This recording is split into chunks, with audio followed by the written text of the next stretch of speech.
Okay, నమస్కారం అండి. ఈరోజు పేపర్ 2 అంటే 402 బీపీడీ పేపర్ 2లో పార్ట్ 2 అంటే ఫస్ట్ సెకండ్ యూనిట్స్ అయిపోయాయి. ఇప్పుడు థర్డ్ యూనిట్లో థర్డ్ అండ్ ఫోర్త్ యూనిట్ ఉన్నాయి. ఈ third unit fourth unit question answers ఏందో ఏ విధంగానో ఉన్నాయో చదివి రీడౌట్ చేసి చెప్తాను. మీరు మొదటిసారిగా చూస్తే కనుక లైక్ చేయండి, షేర్ చేయండి, సబ్స్క్రైబ్ చేయండి. ఎందుకంటే ఇది పాఠ్యాంశాలు దొరకడం లేదు కాబట్టి నేను కొంచెం కష్టపడి చేస్తున్నందుకు నాకు కూడా కొంచెం ప్రోత్సహించిన వాళ్ళుగా అవుతారని నా అభిప్రాయం. ఓకే, నెక్స్ట్ థర్డ్ యూనిట్లో ఫస్ట్ క్వశ్చన్ ఏంటంటే define the meaning and importance of Ashtanga yoga. So ఇక్కడ అష్టాంగ యోగా అనేది దేని గురించి అడుగుతున్నాడు క్వశ్చన్. డిఫైన్స్ అంటే మీనింగ్, దాని గురించి వివరించని చెప్తున్నాడు. ఏందో చూద్దాం. యోగా అనగా మనసు శరీరమును అధ్యయనం చేయు భాగమును యోగా అంటారు. ఇండియా పురాణాల ప్రకారం యోగా ఒక విద్య. సో అర్థము ఏంటంటే ఒక వ్యక్తి జీవాత్మను విశ్వ ఆత్మతో అనుబంధమును యోగము అని అష్టాంగ యోగం అని అంటారు. అంటే జీవితంలో ఉన్నటువంటి అంటే రెండు రకాలుగా వివరించడం జరిగింది ఇక్కడ. అంటే విశ్వంలో ఆత్మతోనూ అనుబంధము యోగా అష్టాంగ యోగా అని అంటారు. నెక్స్ట్ వచ్చేసి ఒక పరిపూర్ణ శారీరక, మానసిక, సామాజిక, ఆధ్యాత్మికతను, ఆరోగ్యమును అభివృద్ధి పరచుటకు చేయు యోగను అష్టాంగ యోగ అని కూడా అంటారు. ఇక ఇంపార్టెన్స్ ఆఫ్ అష్టాంగ యోగా, దీని యొక్క ఇంపార్టెన్స్ ఏంటిది అనేది ఇక్కడ చూస్తే మనసును కేంద్రీకరించుటకు ఉపయోగపడును, శరీరమును వ్యాధులను రాకుండా నివారించును. మూడోది శరీరాన్ని మనసును అదుపులో ఉంచుటకు సహాయపడును, శరీరము క్రమబద్ధం చేయడానికి ఉపయోగపడును, మనసును మనశ్శాంతితో జీవించగలుగుతాడు. ఇక పంచ జ్ఞానేంద్రియాలను అదుపులో ఉంచుకున్నటకు ఉపయోగపడును, శరీరాన్ని భావ్య ప్రపంచాన్ని పూర్తిగా ఒక అంశంపై మాత్రమే ధ్యాసగా ఉంటారు, శరీరాన్ని భావ్య ప్రపంచాన్ని పూర్తిగా మర్చిపోయే స్థితికి తీసుకున్నటకు ఉపయోగపడుతుంది. ఇక నోట్ అంటే ఇక్కడ పతాంజలి మహర్షి చెప్పినటువంటి 8 సాధనాలను అష్టాంగ యోగం అని అన్నారు. అసలు అష్టాంగ యోగం ఎందుకు అన్నారంటే 8 సాధనాలు, 8 అంగాలు అని చెప్పవచ్చు. దీన్ని 8 స్టేజీలు అని, 8 స్టెప్పులు అని కూడా అని చెప్పవచ్చు ఇక్కడ. ఇక what is a strong yoga and briefly explain stages Ashtanga yoga. ఇది సెకండ్ వన్ క్వశ్చన్ అనమాట. ఓకే, 8 రకాలుగా దీన్ని చెప్పారన్న కదా. ఈ 8 రకాలుగా ఉన్నటువంటి అష్టాంగ యోగాలు ఏంటి, ఆ 8 ఏ రకంగా మానవునికి ఉపయోగపడతాయి అన్న అంశాల గురించి చెప్తున్నాడు ఇక్కడ పతంగి. యోగా దశలు అద్భుతమైన శక్తులను మనకు లభింపజేసే యోగా మహాసాధనను 8 మెట్లుగా చెప్పుకోవచ్చు. ఒకదానిని తర్వాత ఒకటి చొప్పున ఎక్కుతూ పోతే యోగా అగ్రభాగాన్ని చేరగలుగుతాము. ఈ 8 మెట్లను అష్టాంగ యోగం అని కూడా చెప్పుకోవచ్చు. అంటే 8 స్టెప్పులు ఉన్నాయి. ఒక స్టెప్ని ఎక్కుకుంటూ పోతే కనుక ఆ 8 స్టెప్పుల్ని మనం ఎక్కగలవచ్చు అని చెప్తున్నాడు. యోగాలో 8 దశలు ఏంటి అయి? యమ అంటే సోషల్ డిసిప్లిన్, సామాజిక క్రమశిక్షణ పాటించగలడం. ఎదుటి వ్యక్తిని ఆకర్షించుటకు లొంగకుండా, అంటే ఎవరైతే ఎదుటి వ్యక్తులు కొన్ని ఆకర్షణలకు మనం లోన్ అవుతుంటా ఆ లోన్ అవ్వకుండా ఉండగల దాన్ని నిగ్రహంగా ఉండగలగడం ఒకటి. రెండోది నియమ అంటే ఇండివిజువల్గా డిసిప్లిన్, అంటే ఇండివిజువల్గా ఇష్టం అంటే వ్యక్తిగతంగా క్రమశిక్షణతో తనకు తానుగా పాటించగలగడం. నెక్స్ట్ ఆసన అంటే ఈ ఆసన అంటే ఇక ప్రోచువల్ ప్రోచూర్ అంటే ఇది దృఢమైన శారీరక ఆకృతితో పొందడం, ఒక చోట స్థిరంగా ఉండగలగడం, అంటే ఒకే దగ్గర స్థిరంగా కూర్చొని ఉండగలడం అని అర్థం. నెక్స్ట్ 4వది ప్రాణాయామం అంటే బ్రీత్ కంట్రోల్. బ్రీత్ కంట్రోల్ అంటే మనం శ్వాస తీసుకునే శక్తి సంపదను పెంచుకోవడం. ఒక్కోసారి బ్రీతింగ్ ఒక ముక్కుతో పీల్చుకొని ఒక ముక్కుతో వదిలేస్తూ ఉంటారన్నమాట. ఇది బ్రీతింగ్ లెవెల్లో మనం పెంచుకోవడం ఉంటుంది. అలానే ఇక ప్రత్యాహారం అంటే బ్రేకింగ్ బ్యాక్, ఇంద్రియాలను అదుపులో ఉంచుకోవడం కోసం చర్మం, కళ్ళు, చెవులు, నాలుక, ముక్కు ద్వారా జరిగే పనులను స్వాధీనంలో ఉంచుకోవడం. ప్రతి మనిషిలో ఉన్నటువంటి శరీరం, ముక్కు, నాలుక, నోరు, చెవులు ఇవన్నీ ఉంటాయి కదా, వీటిని తన ఆధీనంలో ఉంచుకోవడం ఎలా అనేది ఈ ఆసనం ద్వారా మనం చెప్పుకోవచ్చు. నెక్స్ట్ ధారణ. ధారణ అంటే ఇక కాన్సన్ట్రేషన్, ఏకాగ్రతను పెంచుకోగలగాలి. అంటే ఏదైనా ఒక మనసును ఒకే దగ్గర నిలకడగా చేసుకునే విధంగా చేయడం, ఇది ఏకాగ్రత అని అంటారు. ఇక ధ్యానము, దీన్ని ఏమంటారు, మెడిటేషన్. ఏంటి మెడిటేషన్ అంటే తపస్సు చేయడం, అంటే మనసును లగ్నంగా చేసి మెడిటేషన్ ద్వారా గమ్యాన్ని చేరుట. అంటే మనసు ఎక్కడెక్కడో తిరుగుతూ ఉంటుంది కదా, అలా తిరగకుండా ఒకే దగ్గర ఉండడానికి, ఆ లగ్నపరచుకుంటకు ఇది ధ్యానం అని అంటారు. నెక్స్ట్ 8వది సమాధి. సమాధి అంటే సెల్ఫ్ రియలైజేషన్, అంటే శరీరాన్ని, భావ్య ప్రపంచాన్ని పూర్తిగా మర్చిపోగలిగట స్థితి. అంటే మన శరీరాన్ని బయట ఉన్నటువంటి ప్రపంచాన్ని మొత్తం మర్చిపోయే విధంగా చేసేటువంటి ఈ స్థితి అన్నమాట. వీటిలో మొదటి 5 దశలు భావ్య యోగాన్ని, మిగతా 3 దశలు అంతర్గత యోగా దశలు అని చెప్పవచ్చు. ఇందులో మళ్ళీ కొన్ని దశలు ఉన్నాయన్నమాట. ఆ దశలో 5 దశలు ఉన్నాయి. అవి లోపల భావ్య యోగాలు అంటారు. ఎందుకు చూద్దాం. భావ్య యోగాలు యమ, నియమ, ఆసన, ప్రాణాయామము, ప్రత్యాహార. ఓకే, యమ గురించి చూద్దాం. యమ అనగా ఎదుటి వ్యక్తులకు ఆకర్షణకు లోను కాకుండా మనసుని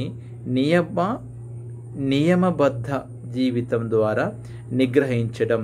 అట్టి నిగ్రహ సాధనకు అహింస, సత్యం, అస్థేయం, బ్రహ్మచర్యం, అపరిగ్రహం అనేవి 5 పరస్పర అనుబంధిత విధానాలను పతంజలి మహర్షి తెలియజేశారు. నెక్స్ట్ అహింస, ఇతరులకు ఏ విధంగానూ బాధ పెట్టకుండా ప్రేమతో మెలగటం అహింస అని అందరు. సో నెక్స్ట్ సత్యము, ఏ వ్యక్తిని గురించి అయినా, వస్తువు గురించి అయినా చూసిన దానిని, విన్న దానిని ఖచ్చితంగా ఇతరులకు తెలియజేయడం సత్యమని అందరు. అంటే మనసు కర్మ హక్కుల ద్వారా నిజాన్ని మాట్లాడగలగడం. నెక్స్ట్ అస్థేయం, ఇతరులకు సంబంధించిన దానిని దొంగతనం చేయకుండా ఉండటను అస్థేయం అని అంటారు. నెక్స్ట్ బ్రహ్మచర్యము, వివాహము చేసుకోకుండా ఉండటమును బ్రహ్మచర్యం అంటే బ్రహ్మచారిగా ఉండడం బ్రహ్మచర్యం. అపరిగ్రహము, తన జీవిత అవయవాలు చాలా పరిమితంగా ఉండేటట్లుగా చేసుకొని ఎవరి నుండి ఏ వస్తువు తీసుకోకుండా నిరాకరించి తనకున్న దానితో సంతృప్తిగా ఉండటను అపగ్రహము అని అందరు. పైన తెలిపిన 5 రకాల యమలు మనస్సును కేంద్రీకరణకు ఉపయోగపడును. అంటే ఇతరులు ఏది ఇచ్చినా కూడా దానికి తీసుకోకుండా, వాడికి లోన్ కాకుండా తనకు ఉన్న దానితో తృప్తి చెందుతూ ఉంటారు అన్నమాట. నెక్స్ట్ నియమ, శారీరక పరిశుభ్రత, మానసిక పరిశుభ్రత సాధించడానికి వీలుగా రోజులో 24 గంటల కాలంలో ఎప్పుడెప్పుడు ఏ పని చేయాలో నిర్ణయించుకొని వాటిని సక్రమంగా ఆదరిస్తూ ఉండడం నియమ అని అందరూ, అంటే నియమం. కొన్ని పద్ధతులు ఎలా చేయాలనే చేసి ఒక నియమ నిబంధనలు ఏర్పరచుకుంటుంటారన్నమాట. ఈ నియమాలు 5 భాగాలుగా చెప్పబడినవి. ఒకటి శౌచము, రెండోది సంతోషము, తపస్సు,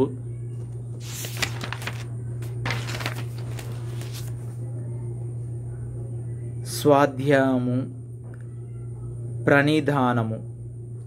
ఈ 5. సరే, శౌచ్యము చూద్దాం. శౌచ్యము అనగా పరిశుభ్రత, బాహ్యంగాను అంతర్గతంగాను ఉండును. శౌచ్యము అని అందరూ, అంటే బాహ్యంగాను బయటగాను లోపలగాను అని 2 రకాలుగా ఉంటాయి. ఇది బాహ్య పరిశుభ్రతను కలిగిన ప్రధాన అంశాలు ఏంటి అంటే స్థానం, పరిశుభ్రమైనటువంటి ఆహారం తీసుకోవడం, అంతరంగిక శుభ్రతను ప్రధాన అంశాలుగా దయ, అంటే అంతర్గత, బహిర్గతను స్నానం చేయడం. ఓకే, నెక్స్ట్ అలానే ఆహారం, మంచి శుభ్రమైన ఆహారం తీసుకోవడం అనేది బహిర్గతం. అంతర్గతం ఏంటిది అంటే లోపల నుండి దయ, స్నేహం, ఆనందంగా గడపడం. ఇలాంటివి ఈ సంబంధాలన్నీ కూడా, ఈ బంధాలన్నీ కూడా అంతర్గతానికి చెందినవి.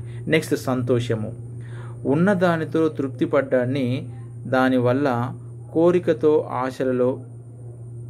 ఆశతో అనవసరపు పరుగులు చేయకుండా ఉండుటను సంతోషం అని అందరూ. శక్తి వంచన లేకుండా పనిచేసి దాన్ని ద్వారా కలిగిన ప్రయోజనాలతో సంతృప్తి పొందుదురు. అంటే ఏదైతే ఉన్నదానితో తృప్తి పొందుతారో దాంతో, అంటే వేరే లేని దానికోసం ఆరాటపడుతూ పరిగెడుతూ చేస్తూ ఉంటారు కొంతమంది. అలా చేసే అది సంతోషం అనరు. తన దాంట్లో ఉన్నదానితోనే తృప్తి పడరు, దాన్ని సంతోషం అంటారు. నెక్స్ట్ తపస్సు, కష్ట పరిస్థితులను ఎదుర్కొనగలిగే సహన శక్తిని సాధించుకుంటూ తపస్సు అని అందరూ. వేడిని చలిని కూడా సమానంగా సహించగలడం, దీనికి గట్టి పట్టుదలతో వివిధ రీతులను కృషి అవసరము. చలికాలంలో అండ్ ఎండాకాలంలో అన్ని కాలాల్లోకి తను తట్టుకోగల శక్తిని, సామర్థ్యాలను పెంపొందించుకోవడం, దీన్ని తపస్సు ద్వారా మాత్రమే కృషి చేయగలుగుతారు, సాధ్యమవుతుంది. స్వాధ్యాయనము అనగా వేద మంత్రాలు చక్కగా చదివి వాటిని అర్థం చేసుకోవడం, కంఠస్థం చేయడం, అలానే ఆధ్యాత్మికంగా అభివృద్ధి పొందటం. ఇలాంటి మార్గాల్ని వేదాధ్యయనం ద్వారా పొందుటకు ఇక స్వాధ్యాయనం అని అంటారు. నెక్స్ట్ ప్రణిధానము, అంటే సృష్టికర్త అయినటువంటి భగవంతునికి జీవితాన్ని అంకితం చేయడం ప్రణిధానము అంటారు. అంటే స్వరం, మనం మాట్లాడుతున్నాం కదా, ఆ స్వరం దేవుడు ఇస్తున్నాడు కాబట్టి ఆ సృష్టి గొప్పదని మనం చెప్పడం. ఇక్కడ మనసును భగవంతునిపై కేంద్రీకరించి కలిగినప్పుడే మనసు కేంద్రీకరణ సాధ్యమవుతుంది. ఎప్పుడైతే మనం దేవునిపై కేంద్రీకరించగలుగుతామో అప్పుడే మనం ఏదైనా చేయడానికి సాధ్యమవుతుంది, లేకపోతే అవ్వదు. ఆసనములు, ఇక ఆసనములు చూద్దాం. నెక్స్ట్ 3వ అనేది స్థిరంగా సుఖంగా కూర్చొనగలిగే పద్ధతిని ఆసనములు అంటారు. మనసుని కేంద్రీకరించి యత్నాలకు ఆసనములు ఎంతగానో దోహదం చేస్తుంది. ఆసనాలలో అనేక రకాలున్నాయి. పద్మాసనము, వీరాసనము, శీర్షాసనము, గరుడాసనము, మయూరాసనము అనేవి ఎక్కువగా ప్రయోజనకరమైనవి ఉన్నాయి, అంటే బాగా పేరు ప్రఖ్యాతులు పొంది ఉన్నాయి, అందరి నోళ్ళలో నాని ఉన్నాయి. ఈ ఆసనాలు శరీరాన్ని మనసును కూడా అదుపులో ఉండే విధముగా చేస్తాయి. వేడిని చలిని సహించే శక్తి లభిస్తుంది. ప్రతి ఆసనము శరీరాన్ని క్రమబద్ధం చేయడానికి ఉపయోగపడును. శరీరానికి వ్యాధులు రాకుండా కాపాడుతుంది మరియు శరీర లోపలి భాగాలను అదుపులోనికి తీసుకోవడము సాధ్యం అవుతుంది. శరీరాన్ని క్రమబద్ధం చేస్తేనే మనసు క్రమబద్ధం అవుతుంది అనేది మహర్షులు కనుగొన్న గొప్ప సత్యం. అంటే ఏ చేసినా కూడా ప్రశాంతంగా మనసుతో చేస్తే అది సాధ్యమవుతుంది. ఇక ప్రాణాయామము, ఉచ్ఛ్వాస నిశ్వాసల క్రమబద్ధం చేయడమే ప్రాణాయామం అని అందరూ. గాలి పీల్చుకోవడం, గాలి వదలడం, దీనిలో ఎక్కువ బ్రీతింగ్ తీసుకోవడం, ఎక్కువ బ్రీతింగ్ వదలడం వల్ల చేసితే ప్రాణాయామం అందరూ. ప్రాణవాయువు ఒక ముక్కు రంధ్రం ద్వారా లోనికి పీల్చుకొని కొంతసేపు ఊపిరితిత్తులను గాలిని నిలిపి తర్వాత దానిని బహిర్గతంగా చేయడమే ప్రాణాయామము కార్యక్రమాలు అని అందరూ. ప్రాణాయామము ముఖ్యంగా 3 సోపానాలుగా విభజించబడినది. గాలి తీసుకోవడం ఎంత సమయం తీసుకుంటామో వదలడం కూడా అంతే సమయంలో వదిలిపెడుతుండాలి. అలా చేయడం వలన మనిషికి ఎంతో ఉచ్ఛ్వాస అంటే శ్వాసక్రియ బాగా పనిచేస్తుందని అర్థం. ఇక ఇందులో 3 రకాలు ఉన్నాయని చెప్పారు కదా. ఒకటి పూరకము, కుంభకము, రేచకము. ఇందులో పూరకము చూసుకుందాం. పూరకం చూసుకుంటే గాలిని లోపలికి పీల్చుకోవటమును పూరకం అంటారు. ఇది 10 సెకండ్లు మాత్రమే తీసుకోగలగాలి. ఇంకా కుంభకం అంటే గాలిని పీల్చి లోపల బంధించి మరియు గాలిని పీల్చకుండా బంధించగలగాలి. ఇది కూడా 15 సెకండ్లు చేయగలగాలి. ఇక రేచకము, గాలిని లోనికి పీల్చుకోవడానికి ఎంత సమయం పడుతుందో అంత సమయంలో గాలిని బయటకు వదిలివేయవలెను. దీన్ని రేచకం అని అందరూ. ఇది 15 సెకండ్ చేయాలి. ఇలా నెక్స్ట్ 5th వన్ ప్రత్యాహారము, వివిధ వస్తువులు పట్ల కలిగే ఆకర్షణ నుండి మనసును వెనక్కు మళ్లించడం. ఇక అలానే పజ్ఞునేంద్రియాలు అంటే పంచ జ్ఞానేంద్రియాలను నిగ్రహంతోనూ ఉంచడము ప్రత్యాహారం అని అంటారు. అంటే పంచేంద్రియాలను నిగ్రహంగా ఉంచుకోగలగడం అంటే భావ్యమైన ఆకర్షణల వైపు కానీ, మనసును అటు ఇటు పోవడం కానీ, విస్తరించడం కానీ, చూసి ఆనందపడడం కానీ, మనశ్శాంతి పొందడం కానీ, జీవితంలో ఇలాంటి ఎన్నో ఎదురవుతుంటాయి. చూసి ఎంజాయ్ చేయడం అంతవరకు. కానీ కోరికలు పరిగెత్తడం, ఆ కోరికలు తీసుకోవడానికి అనేక రకాల తప్పులు చేయడం ఇలాంటివి కావు. ఇది అంటే తన పంచేంద్రియాలన్నీ కూడా తన ఆధీనంలో పెట్టుకోగలగాలి. నెక్స్ట్ వచ్చేసి జ్ఞానేంద్రియాలు 5. అవి కన్ను, ముక్కు, చెవి, నాలుక, చర్మము. ఇక ఇవి అన్నం 5. నెక్స్ట్ అంతరయోగం, ధారణము, ధ్యానము, సమాధి. సో ఇందులో సాధారణము చూద్దాం. మనస్సును ఏదో ఒక వస్తువు కొంతకాలము పాటు నిలకడగా కేంద్రీకరించడం ధారణము అని అంటారు. నాసిక అగ్రభాగము, కనుబొమ్మల మధ్య స్థానము, హృదయ పద్మ కేంద్రకం లేక ఒక దేవతామూర్తిపై దృష్టిని కేంద్రీకరించడం, సంపూర్ణ కేంద్రీకరణ స్థితి సాంద్రతకు సామాధిక ప్రారంభం అంశము. రూపము, శబ్దము,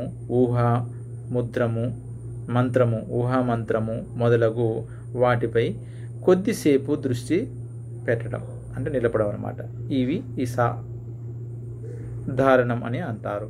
ఇక ధ్యానము, ఒక లక్ష్యం పైన మనస్సును కేంద్రీకరణ హెచ్చు కాలం అంటే ఎక్కువ కాలం కొనసాగినట్లయితే దాన్ని ధ్యానం అని అంటారు.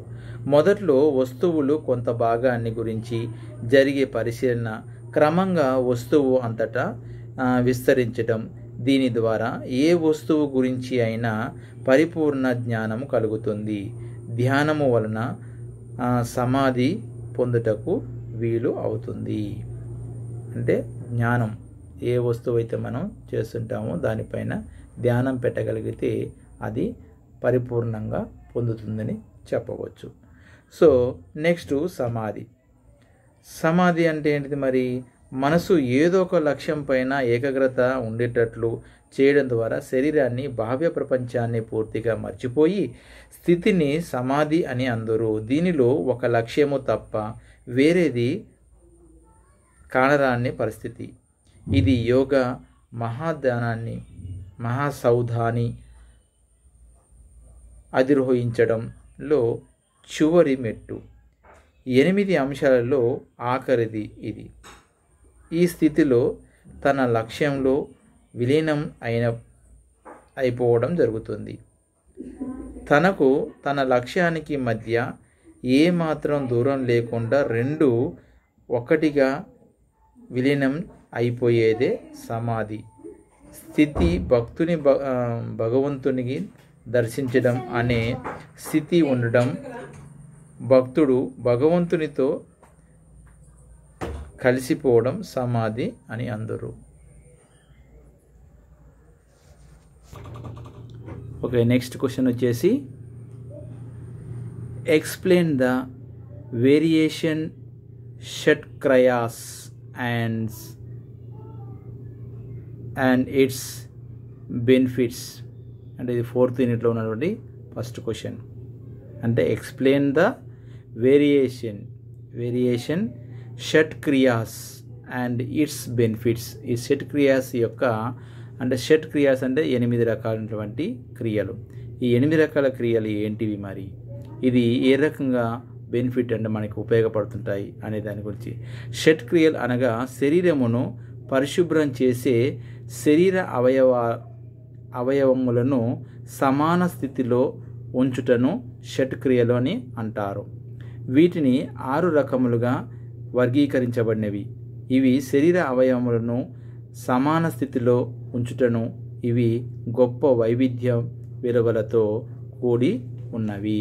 అవి ఏంటి అంటే 1 దౌతి, నేతి, బస్తిక, త్రాటక, కపాలభాతి, నౌలి, దౌతి. సో మనం ఫస్ట్ దౌతి చెప్పుకున్నాం కాబట్టి దౌతి హెడ్డింగ్ పెట్టుకొని చూద్దాం. ఇది జీర్ణ వ్యవస్థకు అంటే కడుపులో శుభ్రం చేయుటకు 4 అంగుళముల వెడల్పు కలిగి ఉంటుంది. 4 అంగుళముల వెడల్పు కలిగి 5 అంగుళాల పొడవు కలిగిన నూలుగుడ్డను నీటిలో ముంచి నోటితో మృంగవలెను. తరువాత ఆ గుడ్డను ఒక్కొక్క అంగుళము చొప్పున నోటి నుండి బయటికి తీయవలెను. అలా చేయడం వలన జీర్ణాశయము కడుపు శుభ్రము అగును. అంటే ఒక క్లాత్ నీళ్ళలో ముంచి దాన్ని అంగుళం నోట్లో పెట్టేస్తే మళ్ళీ చిన్నగా దాన్ని బయటికి తీయగలగాలి. అది దౌతి అంటారు. నెక్స్ట్ నేతి. దీని ద్వారా ముక్కు శుభ్రపరచును. దౌతి ద్వారా ఏంటి, ముక్కు శుభ్రపరచుకుంట. ఏంటిది ఎలా అంటే దీన్ని 2 విధములుగా చేయవచ్చట. ఏంటిది, ఒకటిది మొదటి దశ ఏంటంటే 1 గ్లాసు గోరువెచ్చని నీరు తీసుకొని ముక్కుని ఆ నీటిలో ముంచవలెను. ముక్కు ద్వారా నెమ్మదిగా నీటిని పీల్చిన నీటిని గొంతులోకి పోనిచ్చి నోటి గుండా బయటికి పంపించవలను. ఈ విధంగా చేయడం వలన ముక్కు శుభ్రపరచును. అంటే ముక్కు నుంచి వేనీళ్ళు తీసుకొని గొంతులోకి మింగి గొంతులో నుంచి మళ్ళీ నోటి నుంచి బయటికి తీసుకురావాలి. ఇలా చేయడం ముక్కుకు నోటిలో ఉన్న రంధ్రాల గుండా శుభ్రంగా అవుతుందని చెప్తున్నారు. 2వ దశ ఏంటంటే మెత్తటి దారాన్ని 8 అంగుళాల పొడవు ఉండేటట్లు తీసుకొని దానిని తేనె పట్టు మైనం పూసి దృఢంగా మెత్తగా ఉండునట్లు చేసి నీటిలో తడిపి ముక్కులో పెట్టుకొని లోపలికి పీల్చవలెను. చివరి భాగము ముక్కులో నుండి గొంతులోనికి వచ్చినప్పుడు ఎడమ చేతితో పట్టుకొని 2వ చేతిలో ఉన్న దారాన్ని మెల్లగా ముందుకు వెనుకకు లాగడం ద్వారా ముక్కు రంధ్రములో నిలిచి ఉన్న మలినాలను తొలగించి తద్వారా ఆ దారాన్ని నోటి నుండి బయటికి తీసేయవలెను. ఈ పద్ధతి ద్వారా ముక్కులో శుభ్రం చేయబడను. ముక్కులో ఉన్న మలినం ఎలాంటి ఉన్నా కూడా దీని ద్వారా ఇలా తీసేయవచ్చు. 2 పద్ధతులు చెప్పడం. నెక్స్ట్ బస్తిక. బస్తిక అంటే ఏంది, ఇది ప్రేగులను శుభ్రపరుస్తూ ఉంటుంది అన్నమాట. దీనిలోని మలిన విసర్జన స్థానాలలో అంటే కండరాలను పొత్తి కడుపు కండరాలను ఉన్న ఇష్టపూర్వకంగా వేరు చేసి గుదం మార్గాన తెరిచి శుభ్రపరిచి నీరును పళ్ళెములో ఉంచి గుదం ద్వారా నీటిని పెద్ద ప్రేగులోనికి పంపేటట్లు చేయాలి, అంటే పీల్చుకోవాలి. తర్వాత కడుపు కండరాలను కదిలించవలను. ఈ విధంగా కండరం కదలడం వలన గుదం ద్వారా నీరు బయటికి వచ్చును. ఈ విధంగా చేయడం వలన పేగుల్లోని మలిన పదార్థాలు బయటికి వచ్చును. సో ఈ రకంగా. నెక్స్ట్ త్రాటాక. సంస్కృతంలో త్రాటాకము అనగా దృష్టి కేంద్రీకరణ అని అందరూ. ఇది కంటి చూపును సర్దిద్దును, మెరుగుపరిచే విధంగా చేయును. ఇది 6 అంగుళముల చుట్టుకొలతతో ఒక డిస్కును తయారు చేసుకొని దానిపై 5 నలుపు చుక్కలను పెట్టి 2-3 అడుగుల దూరంలో ఉంచవలెను. ఒకటి శ్రమ లేకుండా మధ్యన ఉన్న నల్ల చుక్కను కొంత సమయం వరకు చూడాలి. ఈ విధంగా 2-3 సార్లు చేసిన తర్వాత కుడివైపున ఉన్న నల్ల చుక్కను చూసి తర్వాత ఎడమవైపు చుక్కను చూడవలెను. తరువాత పైకి కిందికి చుక్కలను చూడవలెను. ఈ ఎక్సర్సైజును 2-3 సార్లు చేయవలెను. ఈ విధంగా చేయడం వలన కంటి చూపును సరిదిద్దుకోవచ్చును. అంటే పైకి కిందికి ఇలా సైడ్ ఇలా చూడడం వల్ల ఏమైందంటే కంటి చూపు అనేది మెరుగుపడుతుంది. అంటే తక్కువ చూపు రాకుండా ఎక్కువ చూపుని, అంటే కంటికి ఒక ఎక్సర్సైజ్ అది. నెక్స్ట్ క్రమముగా గాలిని పీల్చుకుంటూ అలసట లేకుండా విశ్రాంతిగా 2 లేదా 3 సార్లు కళ్ళను పైకి కిందికి లేపవలను. అలసట రాకుండా కాళ్ళు కిందికి మీదికి ఇలా లేపాలి. అలా చేసినా కూడా కంటి చూపు మెరుగుపడుతుంది. నెక్స్ట్ క్రమంగా గాలి పీల్చుకుంటూ కళ్ళను కొన ముక్కుని చూసే విధంగా కేంద్రీకరించవలెను. ఈ ఎక్సర్సైజును 2 లేదా 3 సార్లు చేయవలెను. ఈ విధముగా చేయడం వలన కంటి చూపు మెరుగుపరుచుకోవచ్చును. కొన భాగం, ఈ కంటి చూపు ఇక ముక్కు ఉంది కదా, ఈ ముక్కు కొన భాగాన్ని చూడడానికి ప్రయత్నం చేయాలి. అప్పుడు ఇలా 2 ఒకే వైపు వస్తాయి కాబట్టి ఆ కంటి చూపు కూడా మెరుగుపరిచే అవకాశం ఉంది అని చెప్తున్నాడు. సో ఈ విధంగా. నెక్స్ట్ కపాలభాతి. కపాలభాతి అంటే ఏంటిది? సంస్కృతంలో కపాల అనగా పుర్రె, భాతి అనగా ప్రకాశించు అని అర్థం. కపాలభాతిని శ్వాసకోశ ఎక్సర్సైజ్ అని అందురు. కపాలభాతిలో ఉచ్ఛ్వాస మాత్రమే జరుగును. ఈ ఎక్సర్సైజ్లో ఎక్కువ గాలిని పీల్చడం అవసరం లేదు. 6 షట్ క్రియలను శుభ్రపరచు ఎక్సర్సైజ్ ఇది ఒకటి. దీనికి హఠయోగ అని కూడా అందరు. నెక్స్ట్ పద్మాసనం స్థితిలో కూర్చోవాలి. 1. 2 ఎక్కువ గాలిని ముక్కు ద్వారా పీల్చుకొని పొత్తి కడుపును విశ్రాంతిగా ఉంచి గాలిని ముక్కు ద్వారా బయటకు వదలవలెను. ఈ విధంగా ఉచ్ఛ్వాస నిశ్వాసాలను ఎక్కువసార్లు చేసి ఆసనములో విశ్రాంతిగా ఉండవలెను. ఇలా 3 సార్లు గట్టిగా పీల్చుకుంటూ వదిలిపెట్టు విశ్రాంతిగా ఉండవలెను. అది పద్మాసనం వేసి. ఇక నౌలి. ఇది కడుపు కండరాలను మాత్రమే సంబంధించిన ప్రాణాయామము. కడుపుకి సంబంధించిందే.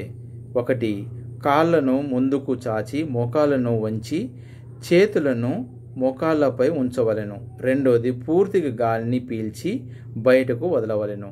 3 రొమ్ము ఎముకకు పైకి లేపి రొమ్మును విస్తరించవలెను. అలానే 4 కడుపును కిందికి పైకి కదిలిస్తూ ఉండవలెను. ఈ ఎక్సర్సైజ్ వలన అభ్యాసన చేయవలసినప్పుడు ఏమిటంటే మలబద్ధకము పోగొట్టవచ్చును మరియు రక్త ప్రసరణ అభివృద్ధి చేసుకోవచ్చును. మలబద్ధకం అండ్ రక్త ప్రసరణ చేసుకోవచ్చు. ఇది అక్కడ ఒక క్వశ్చన్ అయిపోయింది. Next explain the variation yoga bandhas and its benefits. Bandhas అంటే ఏంటిది? Various of the bandhas and benefits. మన శరీరానికి ఏ రకమైన ఉపయోగాలు ఉన్నాయి. బంధాలు అనగా అంటే బంధాస్ని బంధాలు అనగా కండరాలు అని అర్థం. ఈ కండరాలు వలన అనేక రకాలుగా ఉపయోగాలు ఉన్నాయి. చూద్దాం ఆ కండరాలు ఎలా. ఈ కండరాలను లాక్స్ అని అంటే లాక్ చేసి ఉండడం ఎలా చేయాలి మరి? బంధాలు అని అందరూ. దీనిలో వ్యాకోచం సంకోచం ఉండవు. అసంకల్పిత కండరాలను కూడా బంధము చేయవచ్చును. శరీరం వ్యవస్థపై నియంత్రణ సాధించి వీటిని పనితీరును మెరుగుపరచుకోవచ్చును. 1. బంధాల ప్రాముఖ్యత. ఏంటిది మరి బంధాల ప్రాముఖ్యత ఏముంది, ఎలా ఉంది చూద్దాం. మలబద్ధకము అజీర్ణము కలగకుండా నివారించుట 1. కడుపు ప్రాంతములో రక్త ప్రసరణము అభివృద్ధి పరచుట 1. 2. 3. కేంద్ర నాడీ మండలము గ్రంథులను సక్రముగా పనిచేయటము ఉపయోగపడును. 4. జీర్ణాశయములో సూక్ష్మ క్రిములను తొలగించును. 5. గ్యాస్ట్రిక్ సమస్యలను రాకుండా నివారించవచ్చును. సో ఈ రకమైన యోగ బంధనాల్లో ముఖ్యమైనవి జలంధర బంధం. 2. ఉద్యాస బంధం. 3. మూల బంధం. ఓకే, జలంధర బంధం చూద్దాం. జల అనగా వలన అని, బంధం అనగా ముడుచుకొని అని అర్థం. ఇది మెదడు నుండి మెడ వరకు కలపబడినటువంటి నరముల గురించి సూచించును. జలంధర బంధం అనగా గడ్డము ఛాతి మీదకు ఆనించి కండరాలను బంధించడమును జలంధర బంధనము అని అందురు. ప్రయోజనము: గొంతు వ్యాధులను అంటే థైరాయిడ్ గ్రంథిని అదుపులో ఉంచుటకు దీన్ని గాలి పీల్చకుండా చేయవలెను. ఇక పద్ధతులు ఏంటంటే పద్మాసనంలో కూర్చోవలెను. 2. మోకాళ్ళపై చేతులు ఉంచి భుజాల పైకి లేపవలెను. తలను కిందికి వంచి గడ్డాన్ని రొమ్ము పైన ఉంచవలెను. 4. ఈ బంధనము 3 లేదా 4 సార్లు గాలి పీల్చుకుంటూ చేయవలెను. ఉద్యాస బంధం. సంస్కృతంలో ఉద్యాన అనగా పొట్ట కండరాలను బంధించడం అని అర్థం. బంధం అనగా ముడుచుకొని అని అర్థం. దీని చేసే పద్ధతులు ఏంటిది మరి?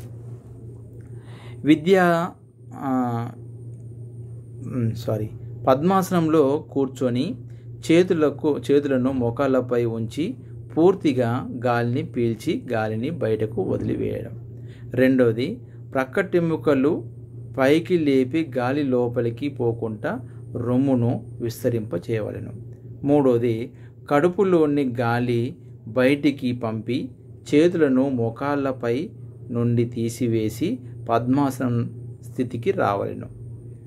సో 4. దీని 3 లేదా 5 సార్లు చేయాలి. ఇలా అంటే ఈ చెప్పిన పద్ధతి ఎలా చేయాలనో ఈ పద్ధతి ద్వారా చేస్తే కనుక మనకు కొంచెం ఉపశమనం కలుగుతుంది.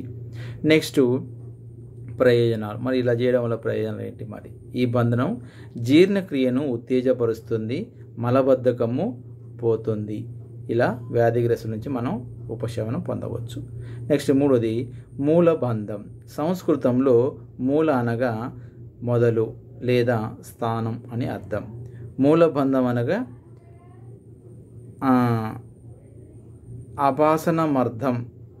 అపాసన మార్గ కండరాలని బంధించడం అని అర్థం. నెక్స్ట్ పద్ధతులు. దుప్పటిపై కూర్చొని 2 కాళ్ళను ముందుకు చాచి పాదాలను మల విసర్జన స్థానం వద్దకు తీసుకొని రావలెను. 2. మెల్లగా శ్వాస తీసుకోవలెను. 3. శరీరాన్ని మడమలపై ఉంచి మల విసర్జన స్థానంపై ఒత్తిడి పెంచాలి. 4. శరీరాన్ని యథాస్థితికి తీసుకురావలెను.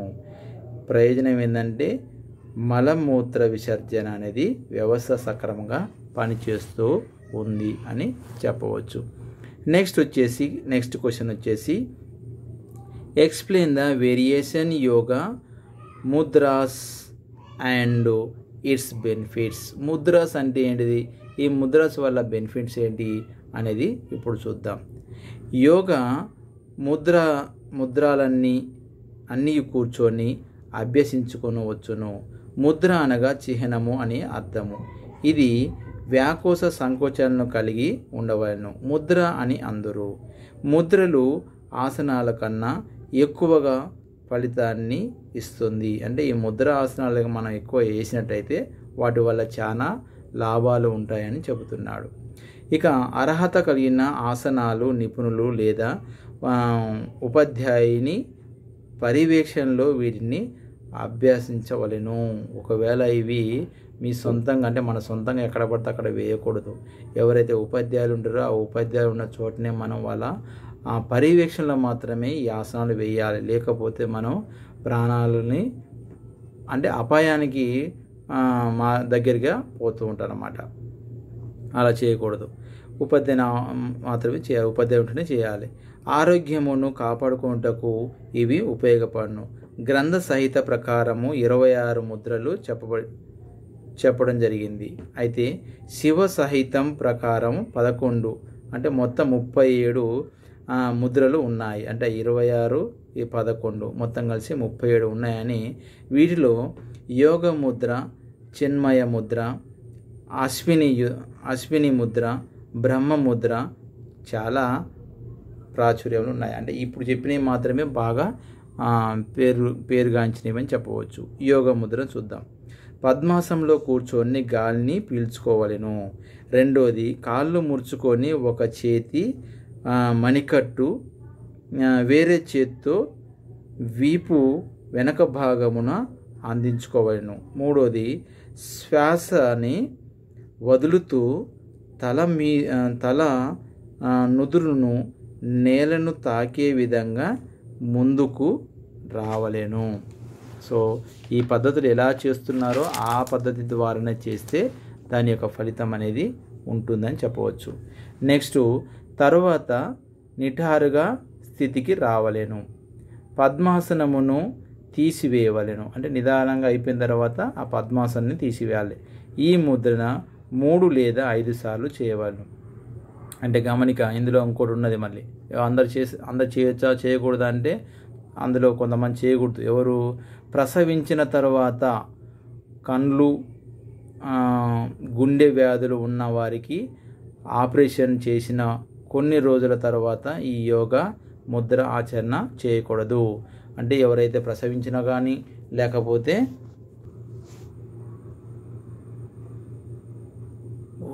ఇప్పుడు తగ్గలేదా ఓకే.